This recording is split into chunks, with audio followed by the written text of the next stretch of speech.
Friends, जो मैंने आपको वाक्य के प्रकार समझाए थे, आज हम उन्हीं के ऑब्जेक्टिव को जो है कवर करेंगे।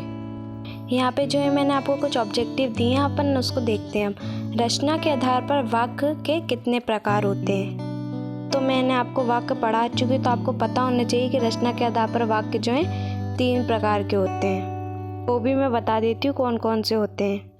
साधारण या सरल वाक्य, मिश्रित वाक्य और संयुक्त वाक्य। तो ये 3 वाक्य होते हैं। साधारण या सरल दोनों ही एक ही है। इसका सेकंड क्वेश्चन देखते हैं। शब्दों का कोई भी समूह वाक्य कहलाता है? तो ये सत्य सत्य में पूछ रहा है। इसका आंसर है असत्य। नहीं, बिल्कुल नहीं कहलाता, क्योंकि कोई भी नहीं शब्द होना चाहिए। शब्द वो होना चाहिए जिनका कोई अर्थ हो, कोई मीनिंग हो। अगर मीनिंग है तो वो समूह वाक्य कहलाएगा, अगर नहीं है तो वो असत्य कहलाएगा। इसलिए इसका आंसर जो है असत्य। अगर यहाँ ऐसा होता कि शब्दों का ऐसा समूह जिसका कोई अर्थ निकलता हो, तो क्या वह वाक्य कहलाता है? तो इसका आंसर सत्य होता।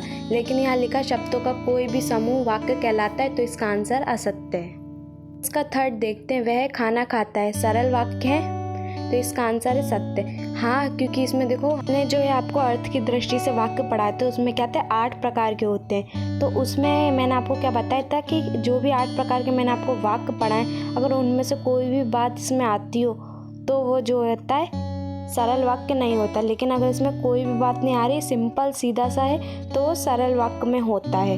अब देखो ना, इसमें कोई संकेत का चिन्ह, ना कोई प्रश्न, ना अपन किसी को आज्ञा दे रहे हैं, ना किसी को मना कर रहे हैं। सिंपल बोला है कि वह खाना खाता है, इसलिए जो ये सरल वाक्य का उदाहरण है, इसलिए इसका आंसर सत्य है। इसका फोर्थ देखते हैं। क्या कर रहे हैं, संकेतवाचक वाक्य है, इसका आंसर जो है असत्य। संकेतवाचक में मैंने क्या बताया था आपको, किसी भी वाक्य में हम किसी को क्लू दे रहे हैं, कुछ बता रहे हैं, तो वो क्या होता है संकेतवाचक वाक्य होता है। लेकिन इसमें आप देखोगे डायरेक्ट क्वेश्चन मार्क का साइन दिखा रहा है, तो आप पहले ही समझ जाओगे कि ये प्रश्नवाचक वाक्य का उदाहरण है। इसलिए आपको इसको पता करने में बिल्कुल भी डिफिकल्ट नहीं होगा। इसका आंसर जो है असत्य है। तो यहाँ पे ये पूछ लेता क्या कर रहे हैं प्रश्नवाचक वाक्य, तो इसका आंसर होता सत्य। लेकिन यहाँ पे संकेतवाचक आ गया, तो ये जो है असत्य हो गया। नेक्स्ट देखते हैं। राम बोला का भाववाच्य वाक्य राम से बोला गया होगा, तो इसका आंसर क्या लिखा है, सत्य। इसमें जो इन्होंने शॉर्ट फॉर्म में बता दी कि राम बोला। अब इसे आपको भाववाच्य में बना के बताना है, तो बना के बता के इन्होंने दे ही दिया है, बस आपको पहचानना है कि भाववाच्य है या नहीं। तो इन्होंने वाक्य बना के दिया कि राम से बोला गया होगा। तो आप अपने भाव से सोचोगे क्या, तो क्या सोचोगे कि राम से बोला गया होगा, तो ये आपके मन में क्या आ रहा है, भाव आ रहा है, तो इसलिए जो है भाववाच्य का उदाहरण है, इसलिए इसका आंसर क्या है, सत्य है।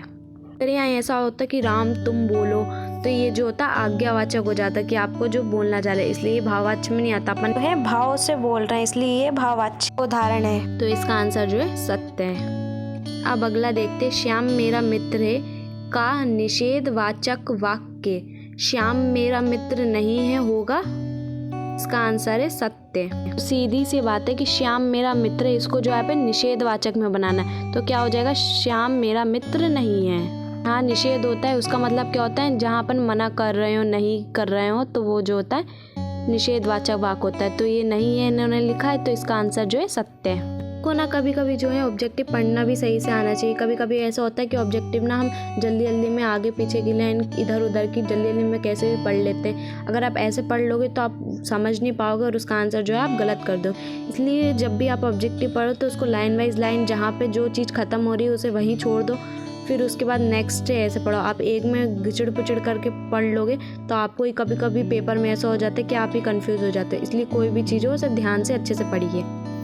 कभी कभी ऐसा होता है क्वेश्चन ढंग से पढ़ते नहीं हो और हमें तो लगता है ये आंसर हमें मालूम है और हम लिख देते हैं, जब पेपर के बाद आते हैं फिर पता चलता है अरे ये तो हम गलत करा है। के आगे के ऑब्जेक्टिव को और देखते हैं। इसके आगे देखते हैं। अर्थ के आधार पर वाक्य डैश प्रकार के होते हैं। तो अर्थ के आधार पर वाक्य जो है 8 प्रकार के होते हैं, और वाच्य के आधार पर वाक्य डैश प्रकार के होते हैं। तो वाच्य के आधार पर वाक्य जो है 3 प्रकार के होते हैं। ये तीनों चीज़ आपको याद रखनी। रचना की दृष्टि से 3, अर्थ की दृष्टि से 8, अर्थ से याद रखना 8, और वाच्य की दृष्टि से जो है 3 प्रकार के होते हैं। इससे ज़्यादा कंफ्यूजिंग जो है इसी में होती है। जब ऑब्जेक्टिव में आते हैं तो कंफ्यूज हो जाते हैं, इसलिए आप कंफ्यूज मत होना, मैंने आपको बहुत अच्छे से बताया है।